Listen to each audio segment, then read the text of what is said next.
since we are here at U of T, we just want to let everybody know that one of the major topics that we considered when coming up with questions and discussion topics is mental health, which I'm sure everyone in here knows that has been a very prevalent and a very growing topic, especially in the last few years. And especially if you're a U of T student, I'm sure you know that the topic of mental health, and to put it blunt, even suicide and such, has been a very large topic, especially in the last few months. So we have a lot of questions that are geared around that as well. So once again, thank you so much for coming.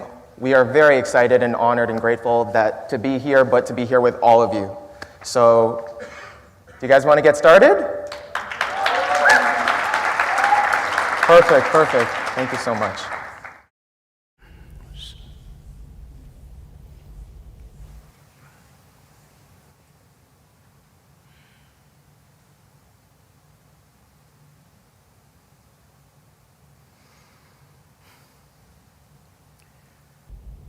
Kalo na janati tava jananam,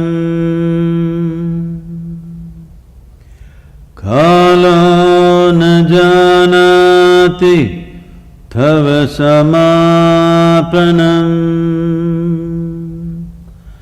drushto maya tava mahakaraha Yogeshvara Kala Kala, Yogeshvara Kala Kala. Good evening everybody. I just decided to chant because he said one of the main issues is mental health. We need to understand this. As today, slowly people are beginning to understand, for physical health, doctor is not the solution. How you eat, how you stand, how you sit, how you breathe is the solution. Hello? Yes. What you do with yourself on a daily basis. Similarly, for mental health also, what we're doing with ourselves on a daily basis is the solution. And what we are doing with ourselves on a daily basis is the source of the problem too. So, to start any activity in your daily life, if you had some sort of process to settle you and kind of put you in place for that kind of activity that you're trying to perform, you would see, you would perform your activity much more easily with least amount of friction.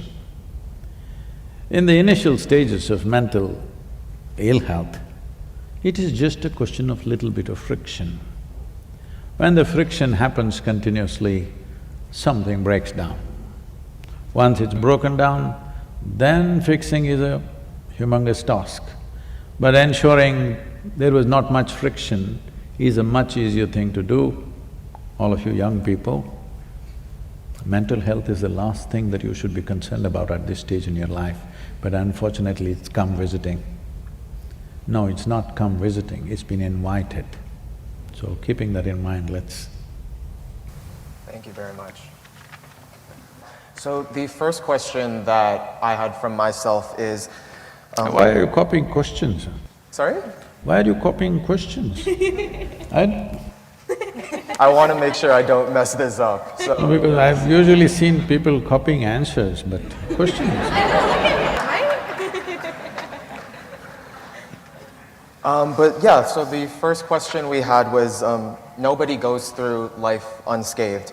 Everybody has had a past experience with a person or a situation that left a permanent scar on them, such that whenever we are reminded of this, the sadness or loneliness or pain associated with the memory comes back regardless of how much time has passed. Is there truly a way for us to move on from and let go of the things that have hurt us in the past such that they have no substantial emotional effect on us? And if not, how can we heal ourselves from this past pain? When you say everybody, that's a very sweeping statement. It's not true with everybody.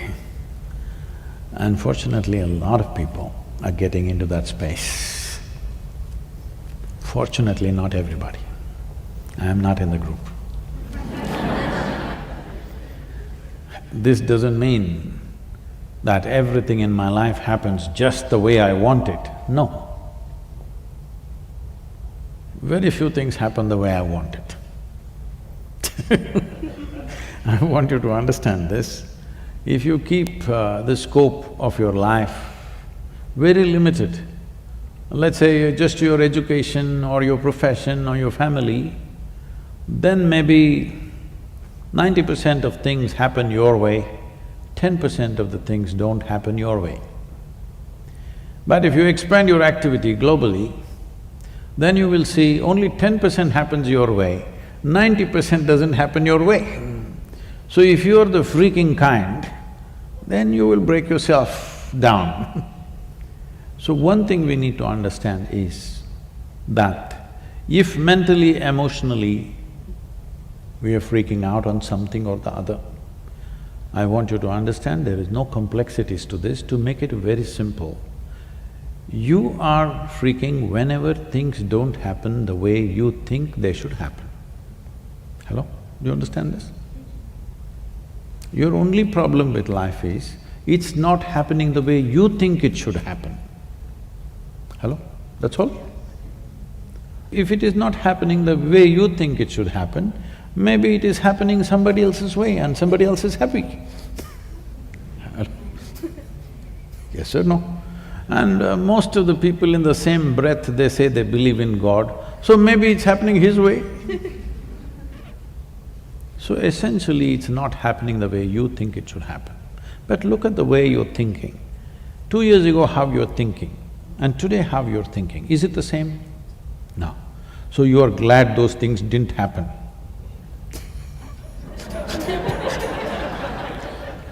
But it takes 2 years to realize that I'm glad those things didn't happen. A whole lot of things don't happen. So what? The important thing is, how profound and how exuberant is your experience of life. Life is not that it must happen your way. If it happens your way, what does it mean? What is your way?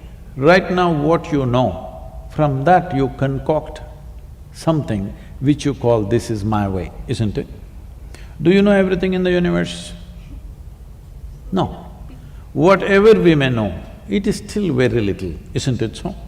Hello? Whatever we may know, it is still very, very little. From this, we're expecting something should happen. You must be glad. Something you do not know happened. Something that you did not expect happened. This means life is happening to you. My blessing usually for people is, let something happen in your life that you could not dream of. That means your dream should not come true, that's all I'm saying. Something that you could not dream of, that must happen, that means you're living a fabulous life. But if something new happens that you did not think of, you will freak. Don't do that. Don't do that. New things are happening, something that you did not expect is happening. You should ride on that.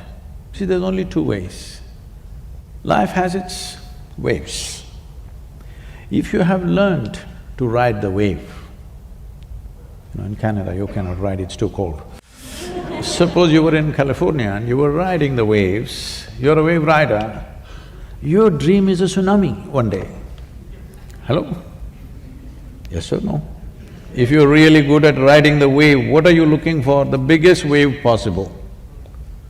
But if you never learned how to ride, then you get crushed by the waves. Something wrong with the waves? No. You did not make yourself fit for life, that is what is wrong. Nothing wrong with life, it's happening. Are you fit for this world or not? This is happening all the time. You know, we are a volunteer organization. This is my lamentation, okay? Please listen to me a little bit. Millions of volunteers, lots of things happening around the world, big movements. but none of them are qualified for the job. Just whoever comes fills the space.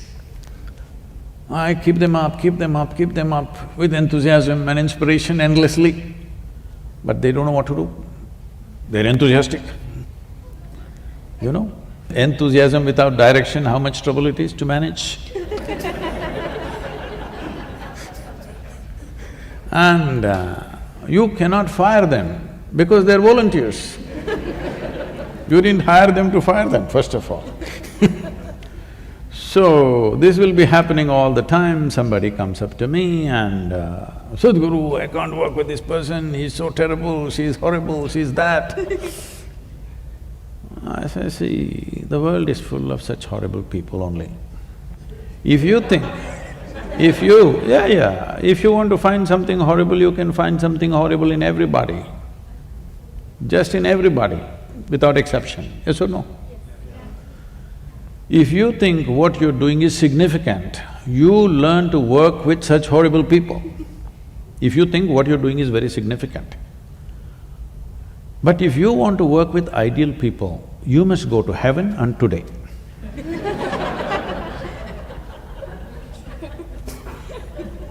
So, at this stage in your life, young people, don't produce a list of complaints about what's wrong. Produce a list of solutions for me, let me see, to your life and everybody's life around you. That'll be a forward movement. If you invest on your problems, you will see everything in the universe is a problem, believe me. Tell me one person here who is not a problem in some way. If you encounter them the wrong way, each one of them is a problem, isn't it? Hello? So it is your skill in life that you approach them, the solution end of them, not the problem end of them. Yes. If you go on hitting people on their problem end, you will have endless problems in your life, because everybody is capable of trouble, everybody. Yes or no? Yes. Hello? Have you found one person who is not trouble if you touch them the wrong way? You found somebody like that? If you touch the trouble spot in them, everybody is a problem, isn't it? So you have to learn how to touch the solution part of them, not the trouble part of them. This goes with situations, this goes with people, this goes with every aspect of life. Thank you very much.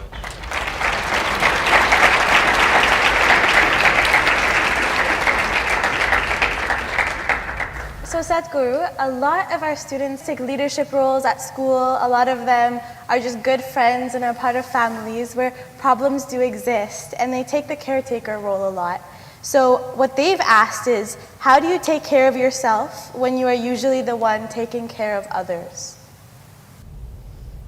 If you're interested in the well-being of people around you, the first and foremost thing is you must keep yourself well, otherwise you will become a problem yourself.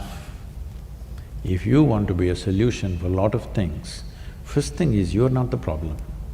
Physically, mentally, in any sense, you are not the problem, only then you can attend to things around you. Otherwise, with good intentions, you'll mess up the world.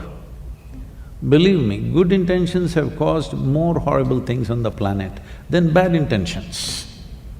People have very good intentions, but they're a mess. The more they do, the more mess they will cause. Most of the mess on the planet has happened with good intentions. Right now we are in an ecological mess. It's happened with good intention or bad intention? With good intention, isn't it? They thought they're doing a great thing, but in the end result is something else. So like this, at everything it is so, just your good intentions will not do. It's very important, before you touch somebody else, your hands are clean. That much you must take care. That if you cannot solve somebody's problem, what to do, it's all right. But you touching them should not become a problem. Thank you. So Sadhguru, going back to what you were saying, that you need to be part of the solution, and going back to what Daniel was saying, that mental health is such a problem here, At U of T, we are constantly challenged by new ideas by some of the greatest minds in the world. And in such a competitive environment, which I sometimes describe as a roller coaster ride we got onto knowingly or unknowingly, I find myself, and a lot of people in the audience would echo to this, that I'm juggling between dealing with stress and finding internal happiness. I want to understand, how do you live in the moment? How do I cherish my victories or my failures before I move on to the next task in life? That's many questions in one. That's a very typical Indian question.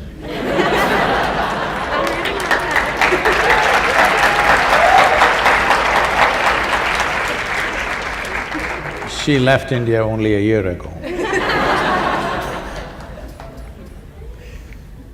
So, to address the basic aspect of your question, which is how do you live in the moment?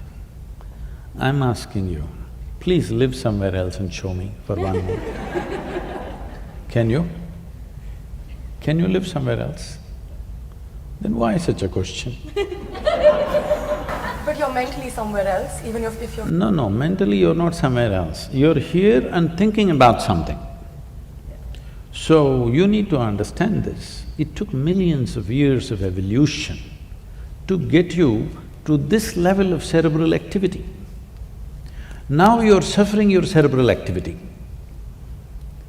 Somebody is teaching you, don't think about yesterday, don't think about tomorrow, just be here in the moment. What they're telling you is, rewind the evolutionary process, become like an earthworm. Yes, of course, an earthworm is eco-friendly creature, which human beings are not, unfortunately. But it took millions of years of evolutionary work. I want you to just imagine, from a single-celled amoeba to you, the most complex creature on this planet, take an enormous amount of work, isn't it? You think it was all wrong?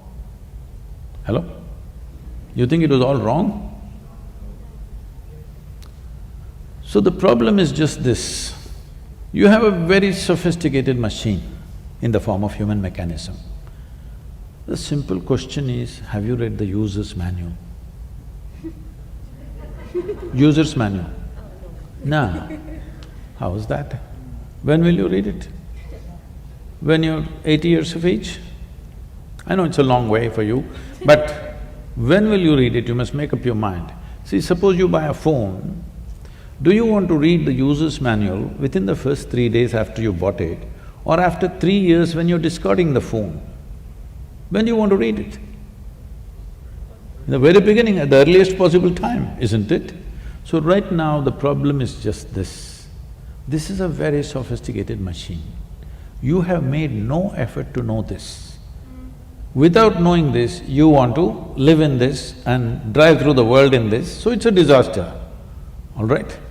You want to know everything about the universe, you don't want to know anything about this, so you're paying the price. You know where galaxy number 64 is, but you don't know where the hell you are, you're asking, how can I be in the moment?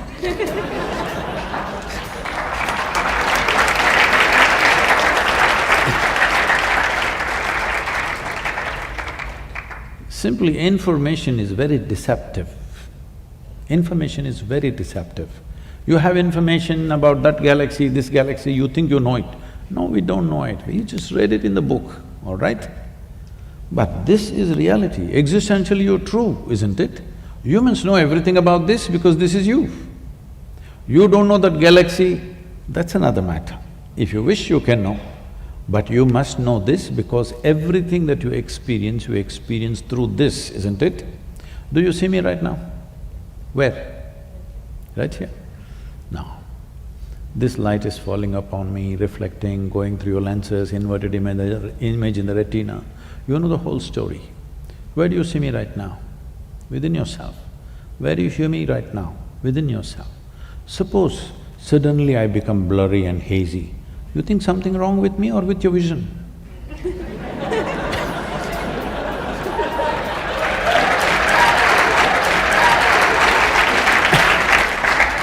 So, right now, this is all the problem with the world.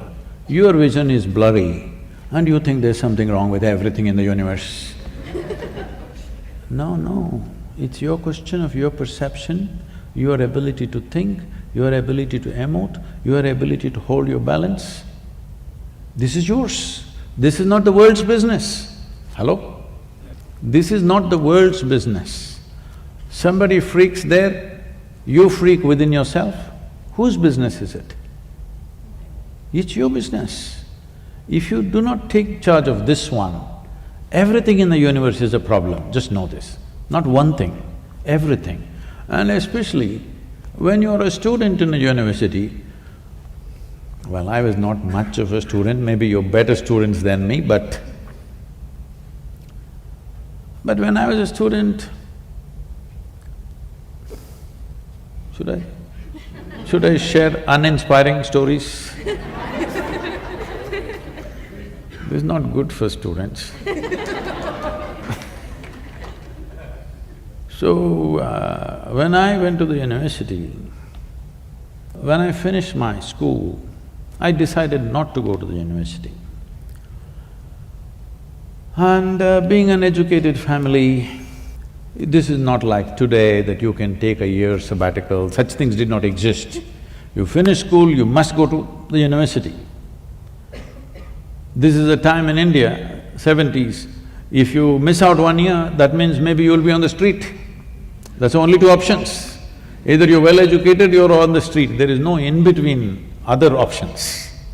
That's the mindset at least. So, I said, I don't want to go to the university, I will educate myself. Because anyway, I didn't like what they were saying in the school. So a higher level of that in the university I won't like. So I said, I'll educate myself.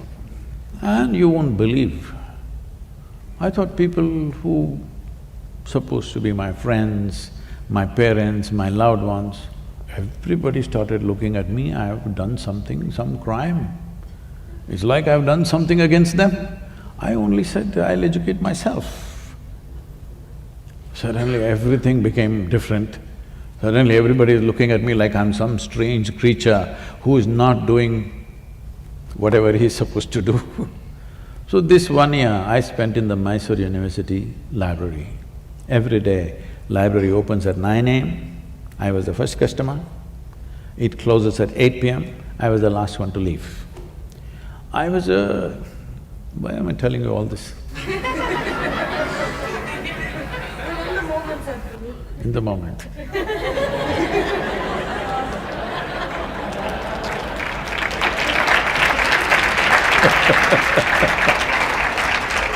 So, I know these days this generation can't eat a full stomach, but I would normally eat 2 times of what anybody eats. But I never put on weight, there was so much activity.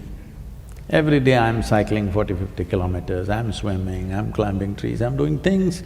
Whatever I eat, I'm always hungry. So I'm a big eater. This 1 year, you won't understand this unless you know how voracious I was. 1 whole year, I didn't eat lunch, which was a huge achievement for me. I would stuff myself with as much breakfast as possible and entire day in the library, 8 o'clock I come home and then eat. This may look funny today because today I have only 1 meal a day. At that time, it was such a big thing because however big the breakfast is, by 10:30, 11 I'm hungry. I remain hungry till 8 PM, which was a huge thing for me. Today it's very simple for me to be without food. So I read all kinds of things, from Homer to Kalidasa, to popular mechanics, to National Geographic, this, that, all kinds of things. Nothing in particular, simply literature, philosophy, geography. Geography always fascinated me, so a lot about the world and the planet. 1 year went by like this. When the next academic year started coming, drama started at home. You know, initially your father tries to put his pressure, it doesn't work, and then the final armor is, mother, tears will come. Then you don't know what to do, you have no… You have no weapons against that one.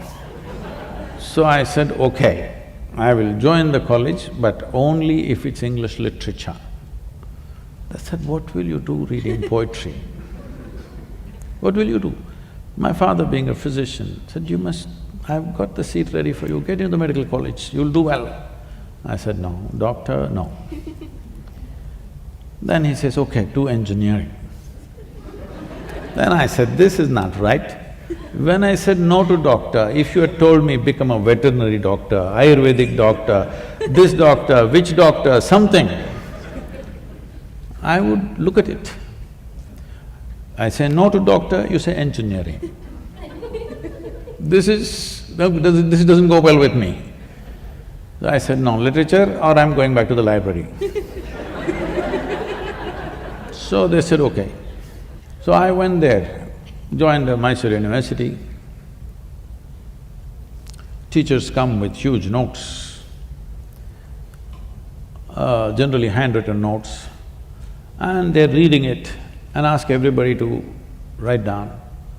Entire class is writing. On those days it's fountain pens. They make noise, kar kar kar kar kar kar kar kar. 30, 40 people writing kar kar kar kar, it just irritates me. I said, this is not it. See, that notes, whoever gave you that notes, you give it to us, we'll photocopy it and give it back to you. We don't have to come, you don't have to come. But I have a billion questions. Is somebody going to answer damn questions that I have? I have a cloud of questions walking with me wherever I go. Whoever I find, if I think this guy can answer, I'll throw 10 questions at him. So I want to ask somebody questions that I have, but no, they thought these questions are too much trouble. Then I made a deal with them, that they will give me my attendance and I will stay out and not ask questions. So I generally parked myself in the university garden, we had a huge garden. I planted myself under a tree. Then to my amazement I found, people started coming to me. Education problems, money problems, boyfriend-girlfriend problems, all kinds of problems. Then I discovered everybody had a problem. I was the only freako who didn't have a problem. I was trying to think up a problem for myself, what is my problem? It's not that everything is going fantastic, but I never saw them as problems, but everybody labels ordinary situations as problems. Simply situations. Some situations we know how to handle, some situations we don't know how to handle, so what the hell about it? But every situation they cannot handle, they give it a problem title. And that problem festers and multiplies in their mind. So people coming to me with all kinds of problems, I heard variety of problems for these 3 years I spent in the garden. And I made a check, once a month I went and checked if they are keeping their end of the deal with the attendance. So why I'm saying this to you is, we are making a problem out of everything. See, never before, materially, physically, life has been as good as it's today. Hello? But this generation has become the most whining generation ever on the planet.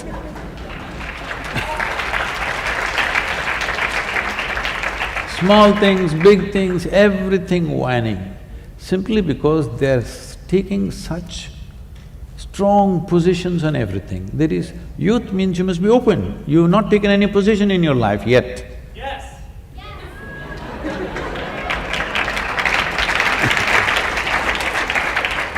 The best thing about being youthful is, you're not too conceited, you've not taken a position, you don't belong to this or that, you're open. That is the best part of being youthful. But today I see people have taken strong positions about everything in the world. Once you take such positions, you will naturally create huge problems in your mind. What for are you taking such positions? This is a time to explore, this is a time to learn, this is a time to come to a broader level of understanding and perception. This is not a time to take positions. I'm this or that. They've even… by the time they're 18, they belong to some political party. It should not be so. Till you get out and find your way in the world, till then you must just soak up as much life as possible. Just see tomorrow what really works and you support that, what works for you and for everybody around you. Taking strong positions, the moment you take strong positions, the openness of your mind is lost. Once your mind is not open, suffering is inevitable. How else it'll be?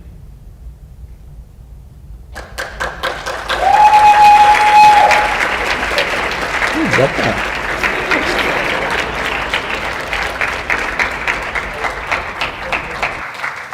Thank you very much. So the next topic that this question sort of revolves around is love and relationships, which I know a lot of young people, a lot of students, not even just young people, adults even. It's everyone, at some point in their life, hopefully. So love is such like a universal topic. It's in movies, songs, it seems like such a basic component of life, yet it's really hard for us to define it. It's really hard for us to truly know when we're in love, to truly know if it's the right kind of love, if it actually is love, if it's just infatuation. If you feel really strongly, it must be love because you can't get them out of your head. So this can be, and maybe that's just me as a young person. But yeah, so love can be a very big topic. So the question that we have that we've sourced from the U of T community is, what does it mean to love someone both unconditionally and healthily? Unconditionally? Hello? Does anybody know what's unconditionally? Oh.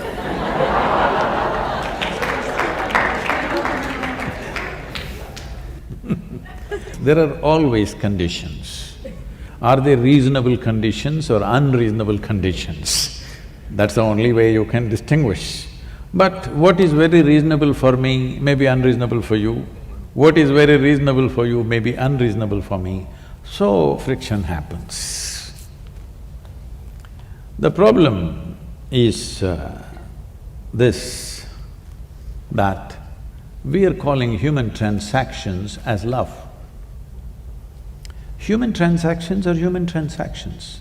People come together for various needs. If you have to learn together, you form one kind of group. Maybe two people will sit in the library and study, they were only discussing the subject, I mean to say. You also went to the library, but So, people may come together because they have physical needs. People may come together because they have psychological needs.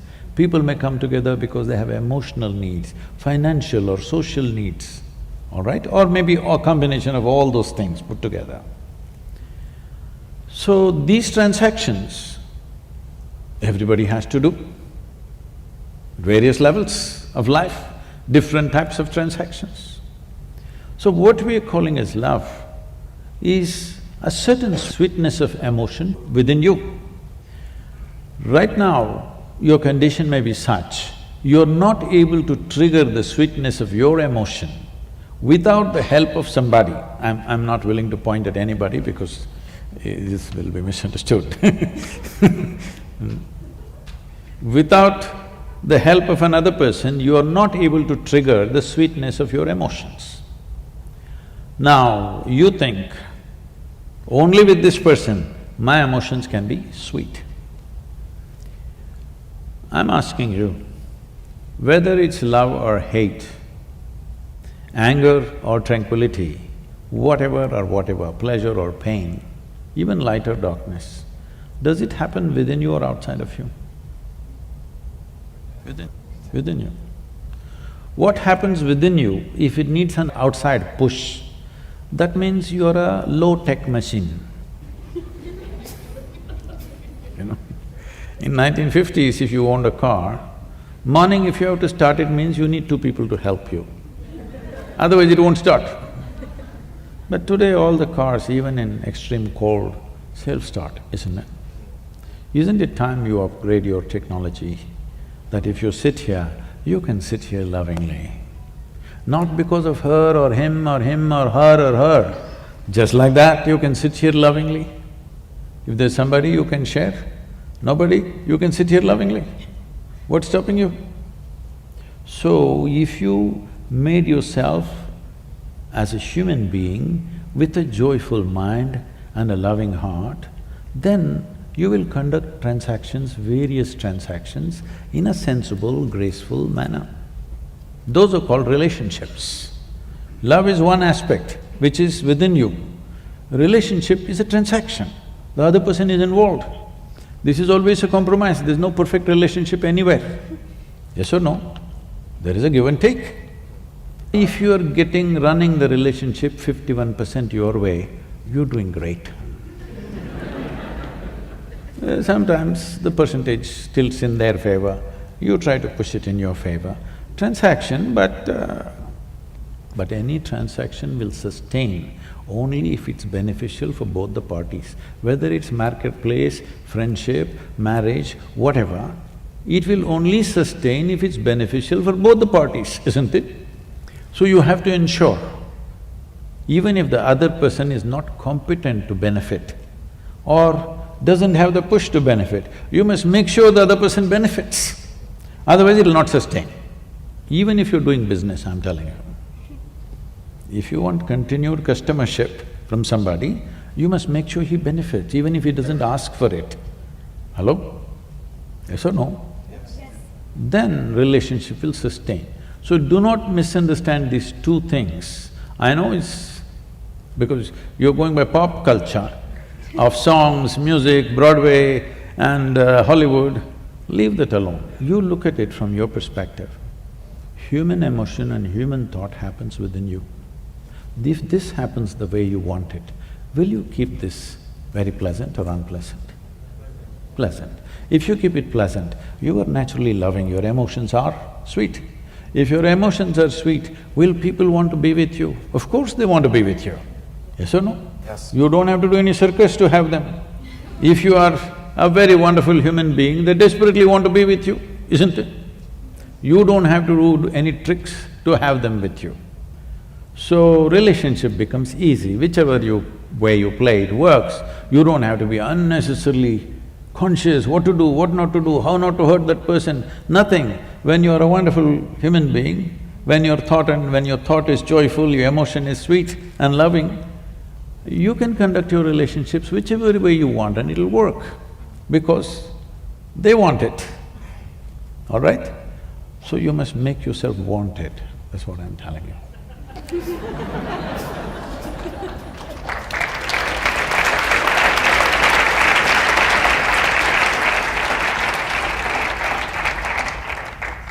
So the next question we have is about identity.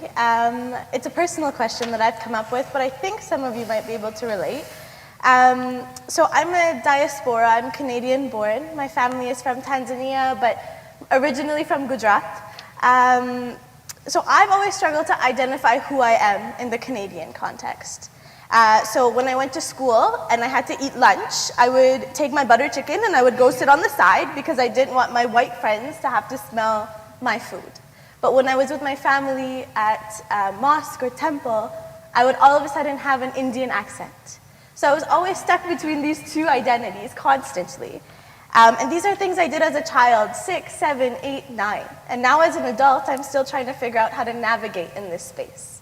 So my question for you is, as youth, we have the ability to adapt our identities to fit the social surroundings we're in. How do we begin to understand our authentic truths and act upon them in a world that expects us to change and be amiable in our environments? See, in 21st century, the comfort of belonging to a specific community, because especially you come from India. In India, people lived in adjacent homes for thousands of years actually, for millennia they've been there in the same places. But this is one kind of community, this is another, they cook differently. They're all together, everything, but they still cook differently. They always get married among themselves. They've maintained this for thousands of years. I always look back and see, how the hell did they manage? The cooking didn't get mixed up, you know How did they manage this? It's quite incredible they managed that. But that time is over in many ways. We must preserve those individual cultures because they're valuable, because they evolved over thousands of years. Each one of them have their uniqueness and beauty about them. But it lost its value when you did not understand what is a difference and what is a discriminatory process. See, it's wonderful that each one of us are different. If there was one more person just like you in your home, could you live there, I'm asking? Hello? Aren't we glad everybody is different and nobody is like us? So whether it's as an individual person or as a community or as a nation, we are all different and that's fantastic. But when we misunderstand differences as discriminatory process, then it becomes ugly. When that ugliness comes, we want to demolish all differences and make everybody into McDonald's. Okay? Because we think the evil is differences. Evil is not differences. The evil is in you thinking one is superior to the other. Instead of seeing this world is fantastic only because we are so different. You're all of us same. I won't have a conversation with you if you were just like me. Hello? If you were just the same as me, why would I sit here and have a conversation with you? Only because you're different, you're worth talking to, isn't it? So differences are fine, we don't have to suffer them. It's really wonderful that this small little planet has thrown up so many varieties of people. How many varieties of people? Leave the individuals, even as communities, as nations, how many varieties of people? The way we eat, the way we talk, the way we do things, the way we dress, everything is different and that's fantastic. We just have to educate the world that differences are wonderful, discrimination is horrible. This distinction if we get, you can be whoever the hell you want, all right? See, from generation to generation, how your parents were, they are also diaspora in Africa. They largely spoke Gujarati, they're desperately trying to keep their culture, you know.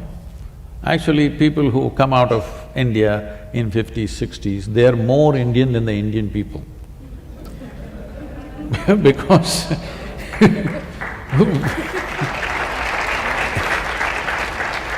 India has changed dramatically since then. But people who came out as one community and living in Africa, in UK, some other place, they are totally still dressing, talking, eating like 1950s because they are living within that community. All this is not a problem. This is all wonderful, how human beings evolve, adapt, do things. As long as we do not discriminate against each other. We don't think I'm superior to you, I'm better than you are less than me. This is the whole problem. So you just have to learn one thing. Doesn't matter who comes in front of you, whoever. Never look up to anybody, never look down on anybody. This is all. You just bring this one thing into you, every difference is fine. No looking up, no looking down. Thank you.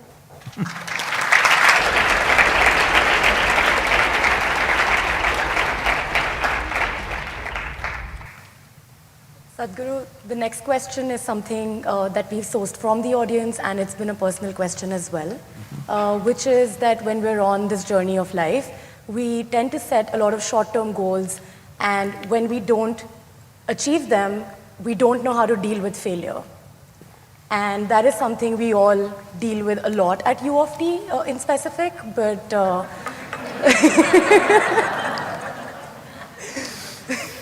but in that moment when we can look back and say, yeah, this is fine, but in that moment, how do we hold our ground and how do we learn to see the bigger picture? Should I tell you about my failures? Hello? No, they're not interested.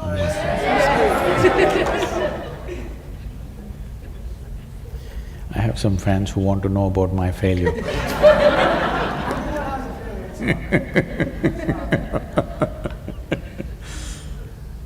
When I was 10, 11, the only thing that I had in my mind is, I just want to go somewhere, I don't know where.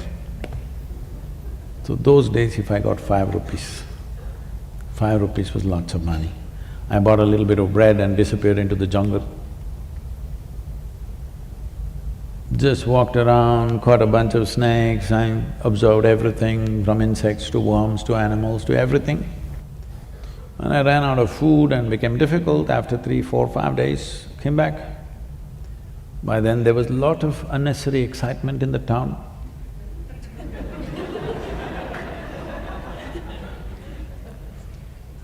Police complaints, searching all over the place, looking into the morgue, all kinds of things. And then I came back and they were all this thing, but I had left a note. They just ignore my words and do everything else. So after a few times, they got used to that. And I also grew up. So I didn't know where, but I just wanted to go somewhere. All I knew was somehow the known situations was kind of containing me. I just wanted to go somewhere. The moment I got a bicycle, I cycled across South India. And I got a motorcycle, I crisscrossed India many times. And I was stopped at the national borders. So I decided the only thing is I do some business, make some money and ride across the world. Where, I don't know, simply want to ride. So I thought I'll get into business. So I got in, became far more successful than most people would imagine in a short span of time. So one to another, I started half a dozen businesses, became very successful, everything. Then everybody was clapping their hands except me. They were all clapping their hands because I was making more money than other people. I was getting little like that because I got into this business because I wanted to ride away. But business after business, I put one finger, now both my hands were stuck in it, making money and everybody clapping hands, but I was not clapping hands. I did not think it's a great thing. I think it's those 5 years which people think are very successful for me were the 5 years when I did not do what I really wanted to do. But everybody else thought I was doing great. That's how world is, you must understand. When you're doing great, they think you're doing no good. When you think you're doing no good, they all think you're doing great. So you must know whose interest is in their hearts. So then one afternoon, it so happened I burst into an ecstatic state for no reason, every cell in my body bursting. And then I look at myself, what is happening to me? Am I going off my rocker? Am I losing it? What's happening? But I know I don't want to lose what's happening because it's too fantastic. If I simply sit here, I'm dripping ecstasy. Then I pay attention to it, what is it that's happening to me? Then I realize, if I don't mess with my mind, I'm just ecstatic. Even now, just see, it's just the cerebral activity that you're not able to deal with, isn't it, which causes so much all this. If you know how to distance yourself from that, this life will burst into ecstatic state. When you are a 5-year-old girl, simply jumping around, simply because there was not much cerebral activity. Simply life was a joy just to be alive, isn't it? Even now you will become like that if you know when to keep your cerebral activity on, when to keep it off. When I realized, if you don't do anything, you will become ecstatic, then I thought, what's the big deal? I will make the whole world ecstatic. On that day, the world's population was 5.6 billion people. Then I sat down and made an elaborate plan. How I will make the world ecstatic? Because it's so simple. If they don't do anything, they will be ecstatic. I didn't think people are so invested in misery that it'll take a lot of coaxing. Then I made a plan. In 2.5 years' time, I can very easily make the world ecstatic. I thought I will execute this plan. Because you are a consulting business person, I'm telling you. I had everything clear-cut, because this is this simple. If I talk to them, why will they deny ecstasy? They will all go for it. 38 years.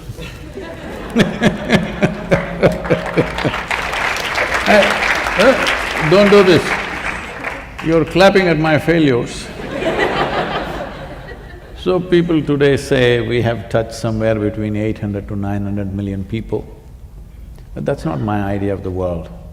Population has grown to 7.6 billion people. Now I know I will die a failure, but I'm a blissful failure, okay? Because first is, I learned how to fix myself before I do anything in the world. If you fix yourself, will you fix yourself in a pleasant way or unpleasant way? Pleasant way. So if you become joyful by your own nature, then you do something in the world. Depending upon the times in which we exist, we must understand this, never underestimate this. Depending upon the times in which we exist, we do certain things, our world allows us to do certain things, isn't it?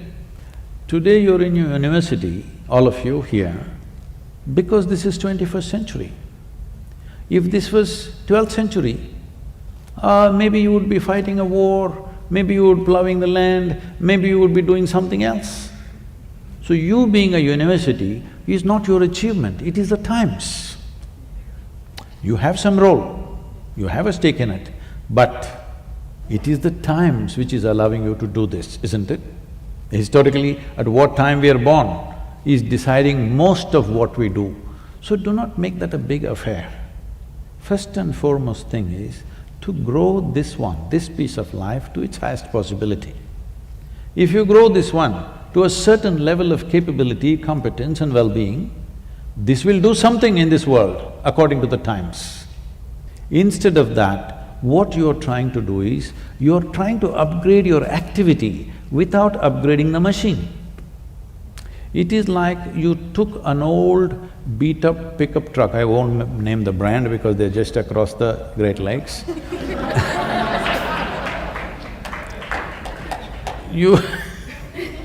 You took one old beat-up pickup truck you have, but you suddenly got a desire, you want to go into the Formula 1 racing.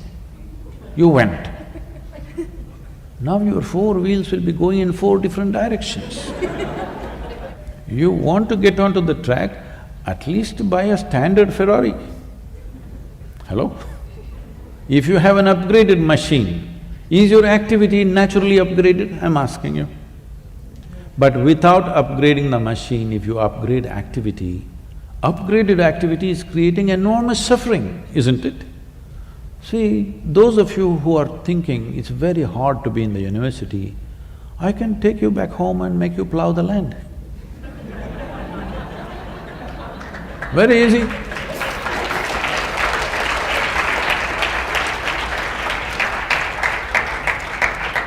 You don't know what it is.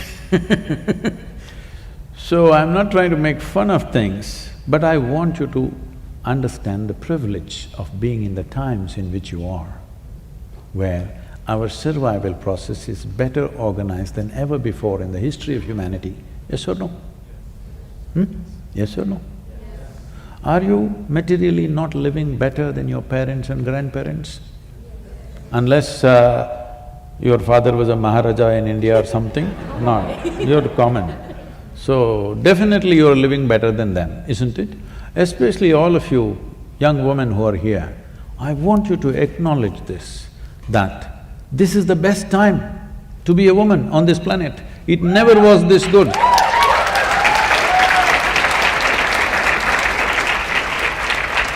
Well, still there are issues which we have to improve, no question about that. But isn't it better than ever before? If we do not acknowledge what we have, we will not create what we want, just know this.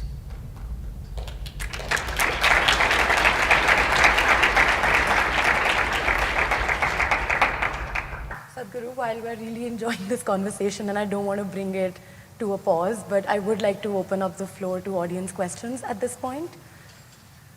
Okay, my question is that why we do puja or any kind of ritual into our Hindu religion or those kind of thing? Why does somebody do puja?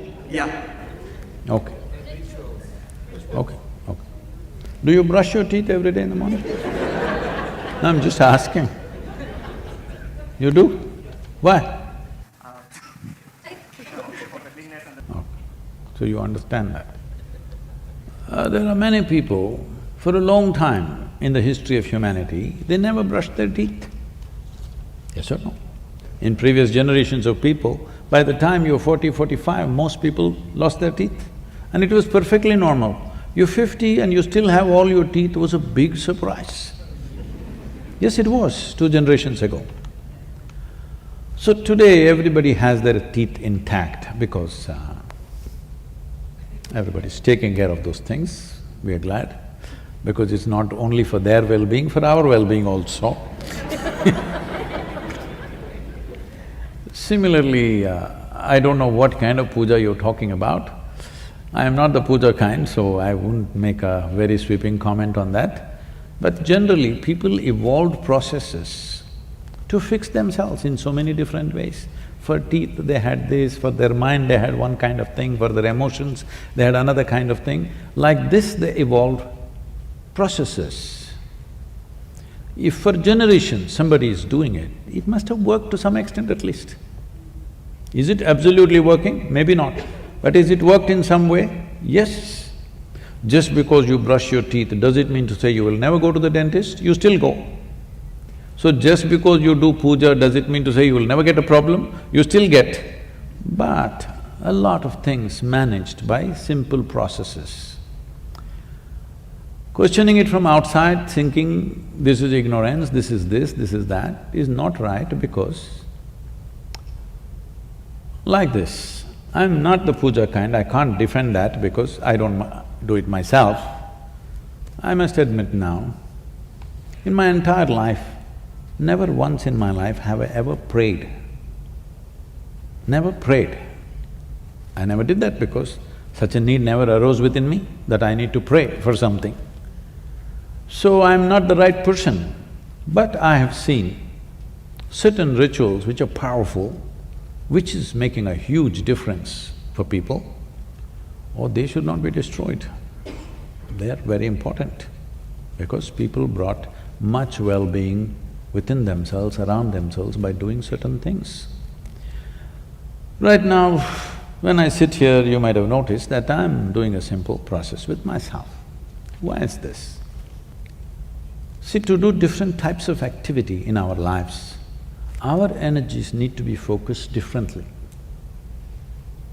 Let's say, because you took the microphone, let's say you want to sing. You will see singers, good ones, I'm talking about those who have invested their life into music. You will see before they sing there,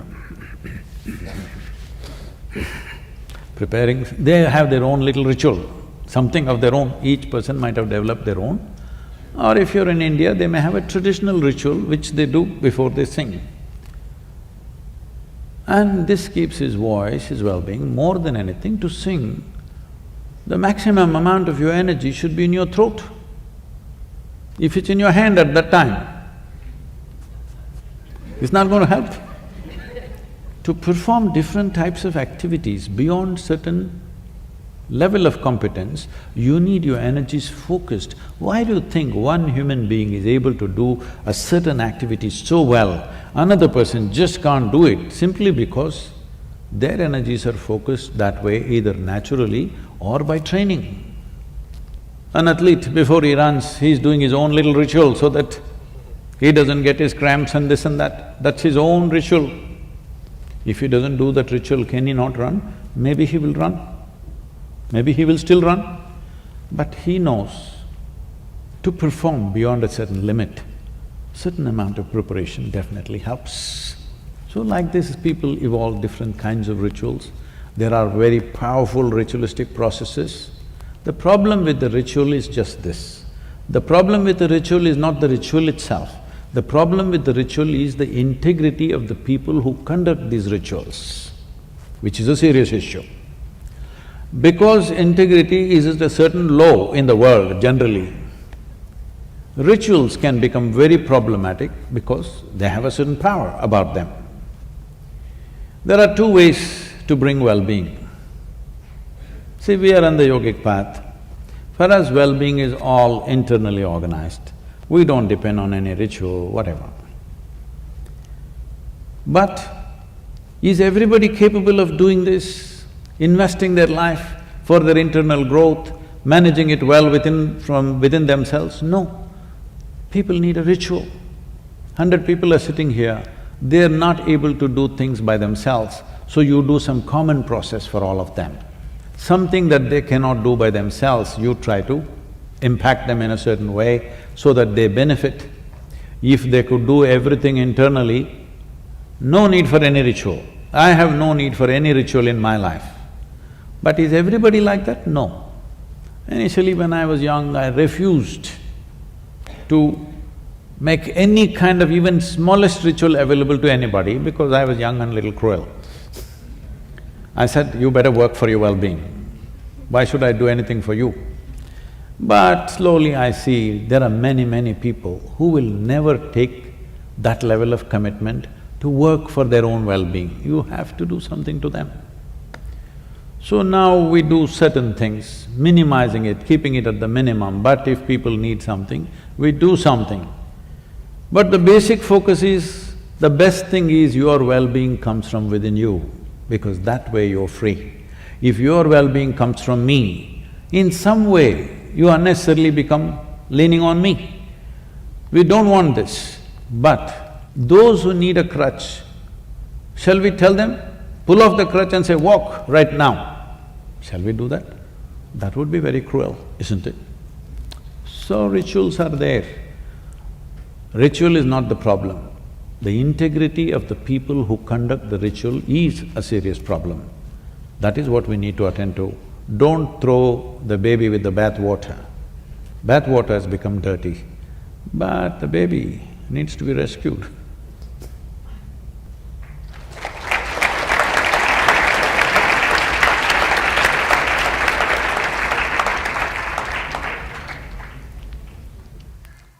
Namaskaram, Sadhguru.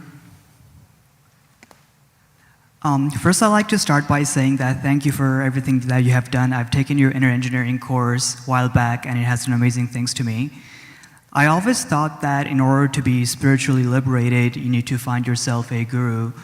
And in the process of doing so, I've traveled to, I guess, Nepal and India looking for a guru.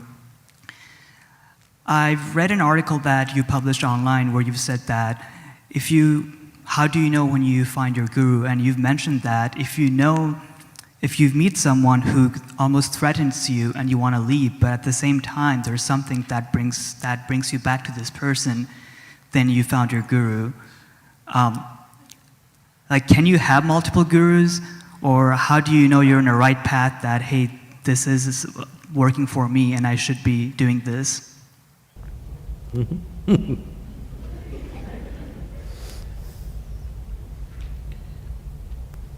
Isn't he asking this question to the wrong person?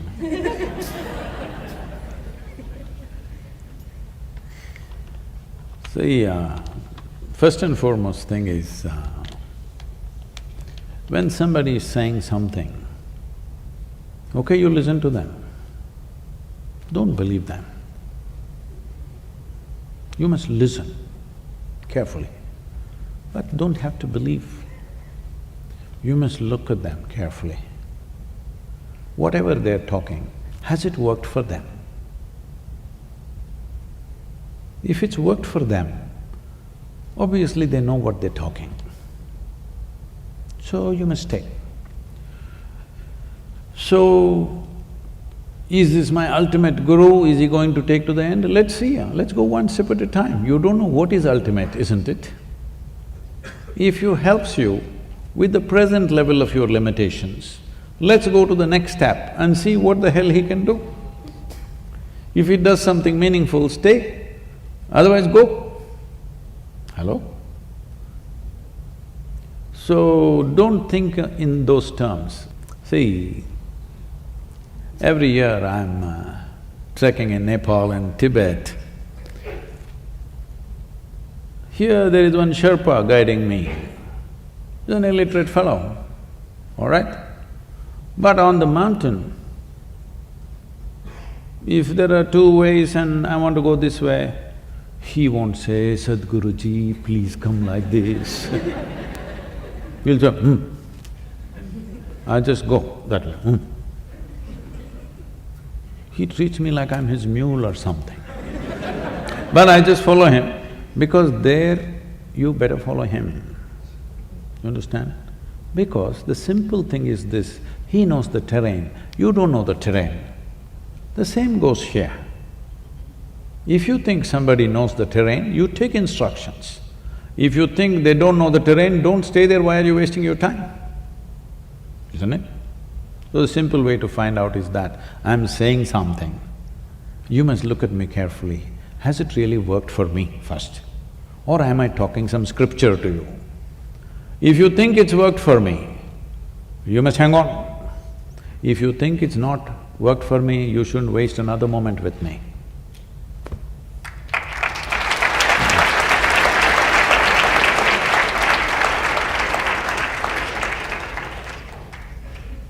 So I've been watching your videos for quite some time, and you've made an interesting comment that when you think of God, most people think of him as an old man sitting up there with a big beard, passing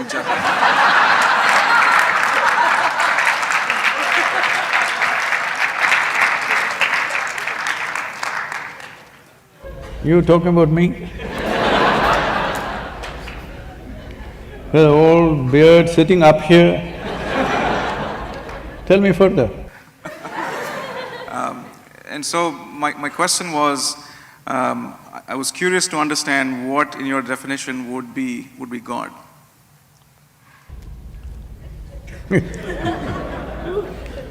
See, the reason why in every culture people have come up with their own concept of God. Every culture has a different concept of God, but everybody has come up with some concept of God. Because they have no explanation for creation, isn't it? Hello? You came out of your mother's womb and looked around, too much creation. You know you didn't do it. Then you looked up to your mother, maybe she did it. Well, she delivered you, but she did not deliver the planet, you know that. Then you looked at your father, no, not him. You looked at every other adult around you, nobody looked like competent enough to make all this happen, isn't it? Yes or no? There's not one person here who looks like he's competent to create this whole creation around us. So the simplistic conclusion is, there is a big man sitting up there.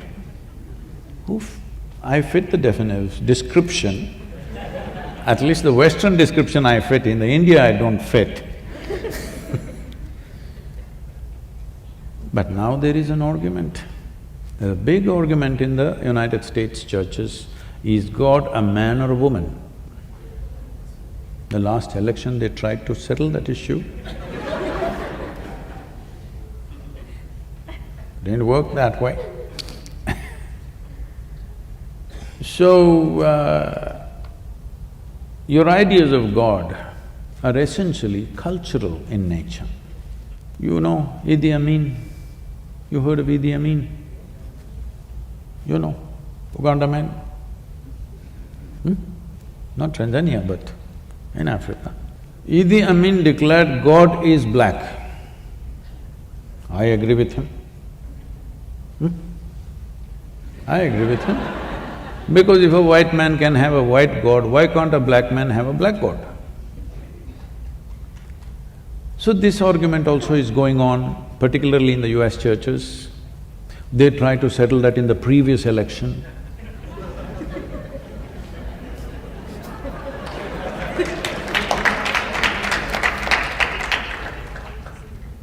But in India, we know God is brown. Especially Indians who live outside of India are very proud of this because, we know what God looks like because He Himself visited India 9 times. You don't know this? Hello? 9 times He Himself visited. To other places He sent His son, His messenger.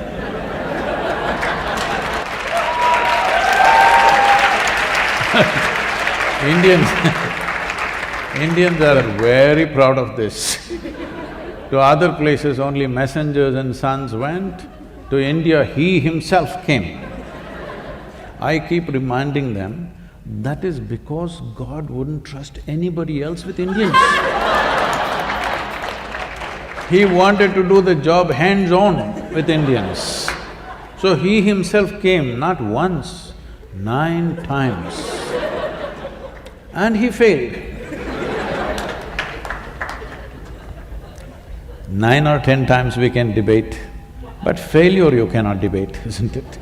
Obviously He failed, what do you think? It's a With the Indians. perspective that we can take. He maybe didn't do the best job, yeah, but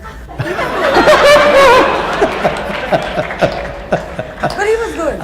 He created you, me, so many of us. Yes, but coming hands-on, it's a failure, isn't it? He could have sent somebody like everywhere else.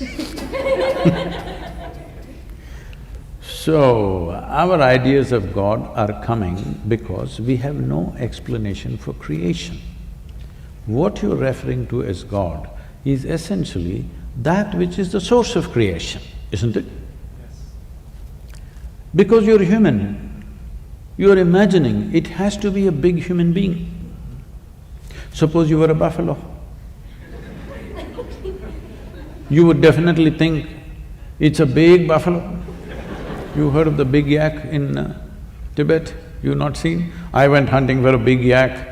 I drove all over Tibet, took permissions and drove off-road everywhere to see the big yak because they told me the big yak from horn to horn is 6 feet wide. I wanted to see this animal. Oh my God, how would it be? Then after driving everywhere, I realized it's little got big in their heads. It's little bigger than the domesticated yak, but it got so big, they said it's 6 feet wide, the horns. Then I said, I must see this. But there was no such animal anywhere in Tibet. So, if you were a buffalo, you would definitely think God is a big buffalo, isn't it? So our ideas of God are childish, but it is a fact that you and me did not make this creation happen. That's a fact, isn't it? But you don't know how it happened. With all the exploration of science, we still do not know how it exactly happened. Nobody knows, isn't it? You pay attention to a flower, to a leaf, to an ant, to an insect. If you pay enough attention, each one of them smacks of tremendous sense of intelligence, isn't it so? Hello? If you put filth to the root, it becomes a flower. Fantastic or no? Look at you. Look at you. Just the soil that you walk upon, look at you how you are sitting, became such a sophisticated machine, isn't it? So whatever is the source of creation, well, sappy people are saying God is love, desperate people are saying God is compassion, other people are saying now it's a in thing in North America, so God is empathy. They've not been hit by life yet. But if you pay enough attention to creation, because it is the presence of creation which has given you the idea of God in your head, isn't it? If there was no creation, you wouldn't think there is a God. If you pay enough attention to every piece of creation, what you will see is it's intelligence, intelligence, intelligence, intelligence beyond what you can contain in your brains. Yes or no? But nobody said God is intelligence, unfortunately. If we had said that, definitely we would be populated with more intelligent human beings rather than the sappy ones. You know, our center is in Tennessee. We have a large center there. When I was new there, I walk into this town, which is a one-horse town, literally a small town. And I'm walking on the street and greeting people, smiling at them, thinking they'll be happy to see a new face. But it's a different kind of setup. I'm just at the right complexion. A shade darker than this cannot be there in that town. I'm just on the edge.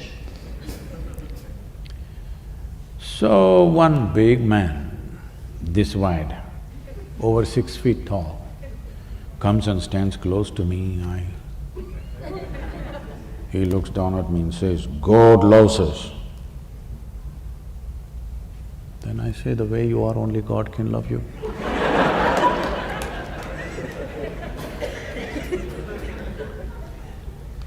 Before this went inside and worked, I had to go away. Because everybody is concocting their own ideas. Leave your ideas, pay attention to the creation. Tell me, if this flower has to blossom, nobody sprayed perfume to the roots, they put filth.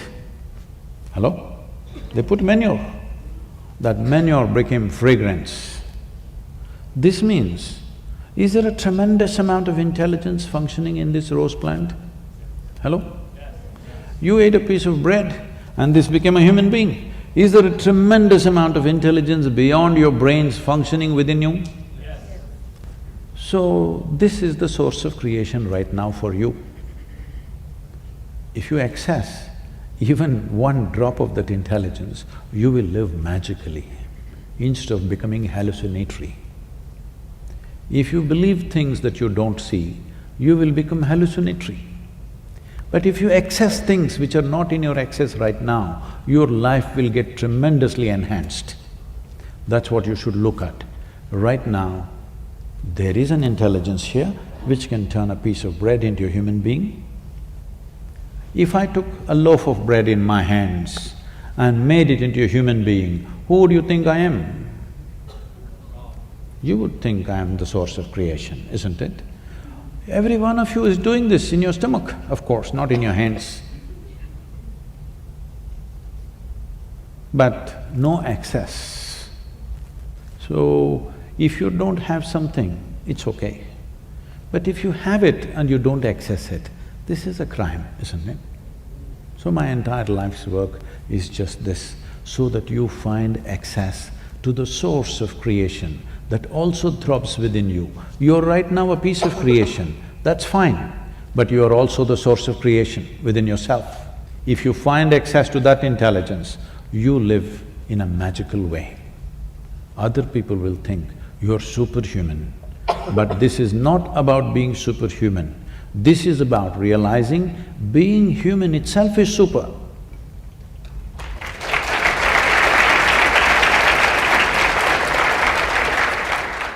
With respect to interpersonal promises and intrapersonal promises, I feel there are two types of promises that we make to others and to ourselves. How do we balance both of those, especially considering that sometimes we have to keep the interpersonal promises at the cost of your intrapersonal promises? A promise is meaningful and valuable only when you make it to somebody else. Because you make a promise to somebody because they don't know what the hell you're going to do with them. Hello? That's the reason why they demand a promise from you, isn't it? Hello? You say, I will give it to you. They'll say, promise? Because you say one thing and you do another thing. So promise is a meaningful thing only in a relationship with somebody. With yourself, what is there to promise? What is there to promise? Promise is a transaction between two people. It is like signing an agreement. See, we're making a business deal. We sign a contract. Why are we signing it? So that we don't go back on it, right? Because today what we think is very nice, tomorrow morning I may have a different perspective. So tomorrow morning if I have a different perspective, I want to change the deal tomorrow morning, but I have signed, can't go back on it. So, promise is a verbal signature. Done. I say, I promise. That means I'm going to do it. I've signed. Not held by some legal contract, but by my own integrity. Because I said so, I will do so. But when it comes to myself, what is there to promise? This people may be using to deal with their compulsive nature. I promise myself I will not drink before 7 o'clock in the evening.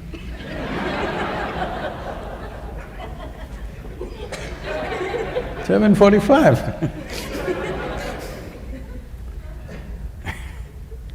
Don't make such promises, because the only way, the only and only way you can handle your compulsiveness is with consciousness, just know this.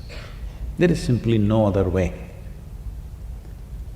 Whatever commandments you have from elsewhere, whatever promises you make to yourself, whatever vows you take, they will all make you freaky. You may stop one thing, something else will happen when you forcefully make yourself do something within yourself. Can I tell you a joke? It's okay? It's a serious question. It once happened, Shankaran Pillai offered. You can't do that. He's not always funny, sometimes he's serious. Shankaran Pillai offered a ride for an office colleague, a female office colleague, a young woman, because she didn't have a ride that day. So he was driving her, then suddenly he became like an octopus. That is, his limbs were all over her. She pushed him away and said, "You idiot, I got into your car thinking you're a decent fellow, what are you doing here?" He said, "I'm sorry, I quit smoking."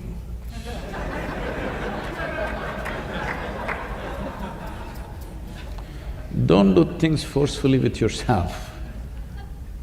The only way you can beat compulsive process within you is by becoming more conscious. If there is darkness in this room, can all of you together, with all the strength that you have, can you kick the darkness out of this hall? Hello? No. If you just turn on the light, it's gone, isn't it? Because you must understand, compulsiveness is just absence of consciousness. Like darkness is just absence of light, compulsiveness is just absence of consciousness. Instead of becoming conscious, you're trying to play tricks with darkness. It's not going to work like that. If you compulsively, strongly stop one thing by will, it will manifest itself in some other way and some other way. No, you must become conscious. How to become conscious? That's another part.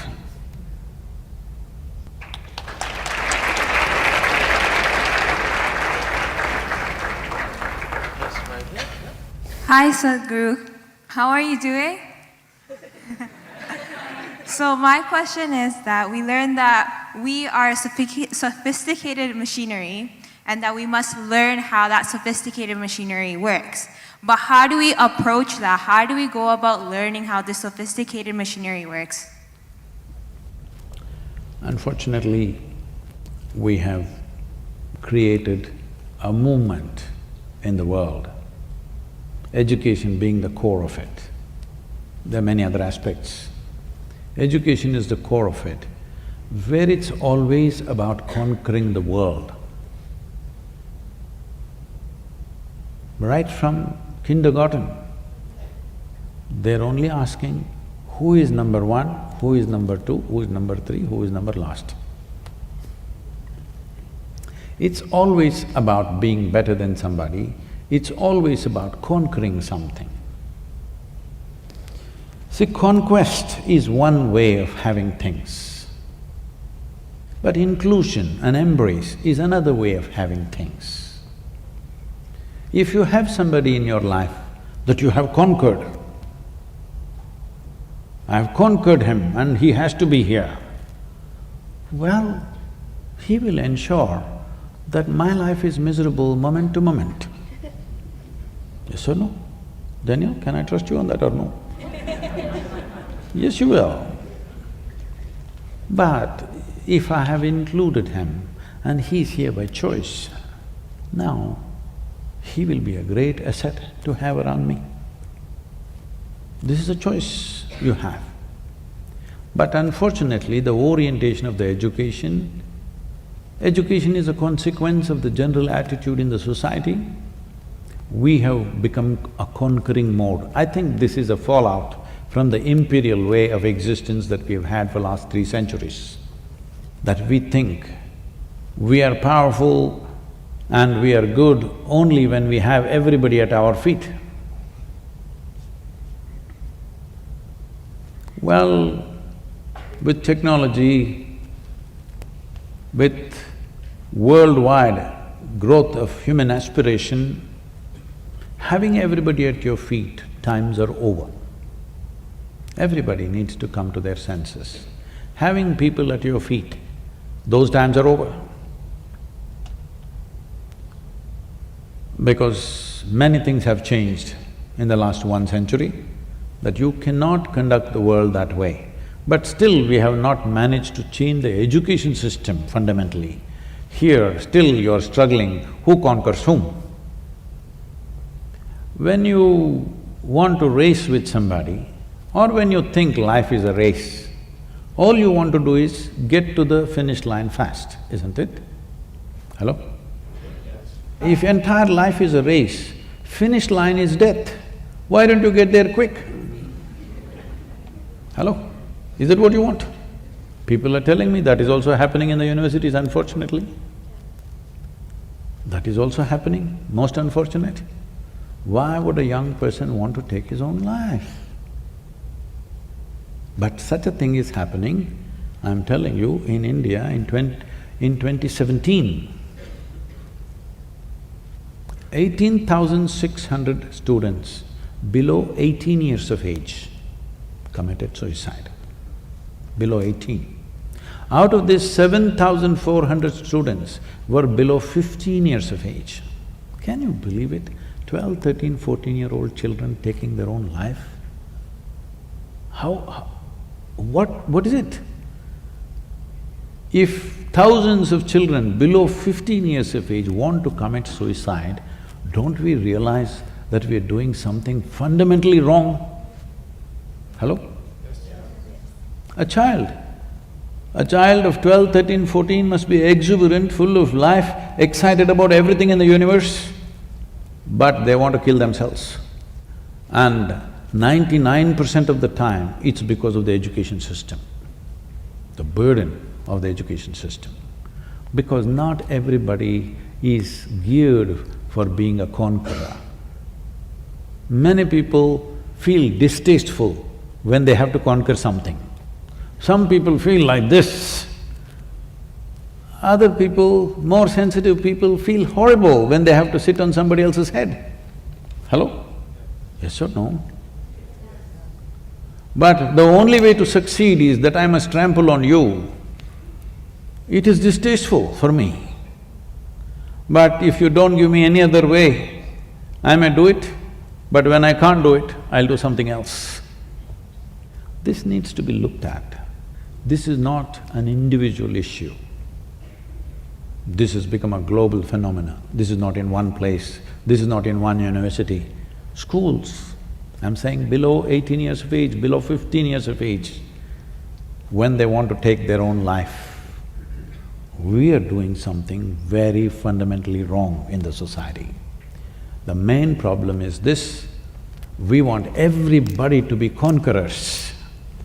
Not everybody has a heart to be a conqueror. Not everybody wants to conquer anything. Hello? Everybody would want to explore, engage, understand, but not everybody wants to conquer. But we have set the whole world in a conquest mode. So the only way is all the sensitive people will get trampled, the crudest lot will get to the top. Not a good way to structure this society and this world. This needs to be addressed. The students, the youth of this world should take it up, bring it to a debate. Instead of debating all kinds of things, should we make marijuana legal or not, cocaine legal or not?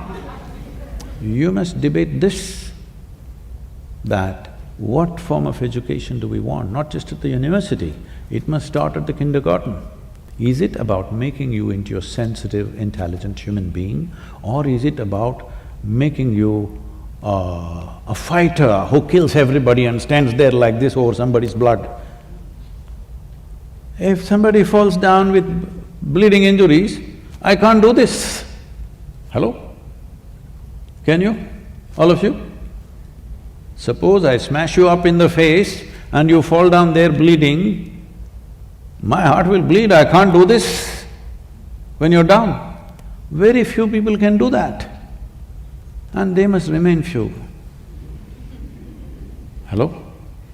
They should not run this world, yes or no? Their numbers should remain few, they will always be there, but they must be few, and they should not be the empowered population of this world, ever, in future. In the past, it was so. Whoever had the biggest muscle, he was the boss, yes or no? Today, if you have big muscles, at the most we'll put you at the security gate.